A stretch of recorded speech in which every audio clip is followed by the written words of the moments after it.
Hello guys, তোমরা সব কেমন আছো? আশা করি সবাই ভালো আছো। তো আজকের রেসিপিটা হলো পটল ভাজি। তো আমরা বাড়িতে কিভাবে পটল ভেজেছিলাম, চলো রেসিপিটা শুরু করি। সবার প্রথমে পটলটা আমি খোসাগুলো ভালো করে ছিলে নেবো। ছেলা হয়ে গেলে এবার আমি পটলে ডিজাইন করে নেবো পাতা পাতা স্টাইলে। তো দেখতেই পাচ্ছ আমি এক হাতে করছিলাম, কেন আমার এক হাতে ফোন ছিল বলে আমার একটু অসুবিধা হচ্ছিলো, আর আমার ভিডিও ধরার মতন কোনো লোক নেই, ওই জন্য আমি একা হাতেই সব করি। দেখতে পাচ্ছ আমি এপিট ওপিট করে ভালো করে ডিজাইনটা করে নিচ্ছিলাম।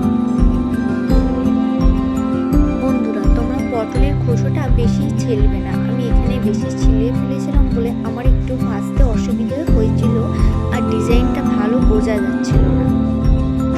এবার আমার খোসা ছাড়ানো হয়ে গেছে, আমি ভালো করে পটলটা ভালো করে ধুয়ে নেব। ধুয়ে নিয়ে এবার হলুদ আর অল্প একটু ঝালের গুঁড়ো দিয়ে আমি ভালো করে মাখিয়ে নেব।